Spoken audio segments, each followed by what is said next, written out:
अरे सुनिए, अगर आपको श्राद्ध से जुड़ी कोई भी दुविधा है तो आप ये वीडियो किसी को भी भेज सकते हैं। खुद भी देखिए, आपके सारे सवालों का जवाब आपको इसमें मिल जाएगा। ये विषय बहुत ही खास है, तो मैं आपको विस्तार से बताने जा रहा हूं। तो सबसे पहले बात आती है कि श्राद्ध के दिनों में हमें ब्रह्मचर्य का पालन करना चाहिए। इसका मतलब है कि हमें संयमित रहना है।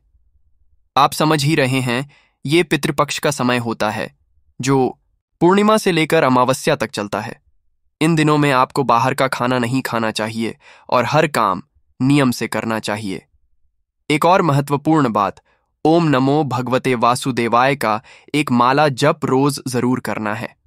इससे पितर यानी हमारे पूर्वज तृप्त होते हैं, क्योंकि भगवान का नाम पितरों को बहुत प्रिय है। अब देखिए, नया कपड़ा, सामान या फिर घर खरीदने बेचने का काम बिल्कुल भी नहीं करना चाहिए और कोई भी शुभ कार्य इन 15 दिनों में बिल्कुल मना है। ये समय पितरों के सम्मान का होता है और इसमें मेहमानों को भी आमंत्रित नहीं करना चाहिए। अगर ब्राह्मणों को बुलाना ही है तो 3 से ज्यादा ना बुलाएं। अब आप सोचेंगे कि क्यों? देखिए, इन दिनों पितर हमारे मेहमान होते हैं और हमारे घर के आसपास ही रहते हैं। तो जब वो खुद हमारे अतिथि होते हैं तो बाहरी मेहमान बुलाना उनका अपमान करने जैसा हो जाता है। घर के ही सदस्य मिलकर श्राद्ध कर्म कर सकते हैं।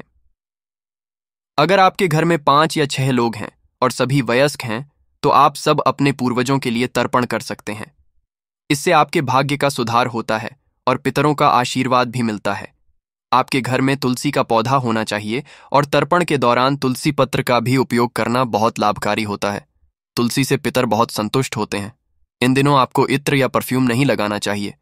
इसके अलावा प्याज, लहसुन या किसी भी प्रकार के नशे से दूर रहना है। बाहर का खाना बिल्कुल न खाएं, क्योंकि ये समय तपस्या का है और पितर हमारे मेहमान बनकर आए हैं तो उनकी सेवा का यही तरीका है। अब बाल कटवाने की बात आती है। इन दिनों बाल कटवाना भी मना है। आत्महत्या करने वालों का श्राद्ध या तर्पण भी नहीं किया जाता, बल्कि उनके लिए नारायण बलि की विधि बताई गई है, जिसे तीर्थ स्थल पर किया जाता है। यहां एक और सवाल आता है कि क्या विधवा स्त्रियां तर्पण कर सकती हैं? हां, बिल्कुल कर सकती हैं। अगर कोई करने वाला नहीं है तो वो खुद अपने पति का श्राद्ध कर सकती हैं।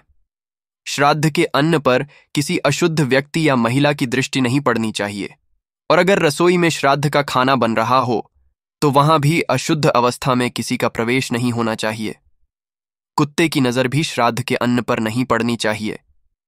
तो आप घर में ही इन कर्मों को शुद्धता से पूरा करें। कई लोग पूछते हैं कि तर्पण कब करना चाहिए? देखिए, अगर आप बीमार हैं तो सूर्योदय के समय तर्पण कर लें और बाद में दवाई और खाना ले सकते हैं, पर स्वस्थ लोग कुतुब काल में ही करें। और श्राद्ध में पितरों को भोजन कराए बिना खुद न खाएं और दूसरे का अन्न भी न खाएं। श्राद्ध में 3 चीजें महत्वपूर्ण होती हैं: शुद्धि, समय का पालन और बिना क्रोध के काम करना। श्राद्ध के दौरान क्रोध करना पितरों को असंतुष्ट कर देता है, इसलिए शांति और भाव से ये कार्य करें। काला तिल, बेटी का बेटा और कुतुब काल, ये 3 चीजें श्राद्ध में पवित्र मानी जाती हैं। नहा धोकर शुद्ध शरीर से तर्पण करें और द्रव्य, स्त्री तथा भूमि भी शुद्ध होनी चाहिए।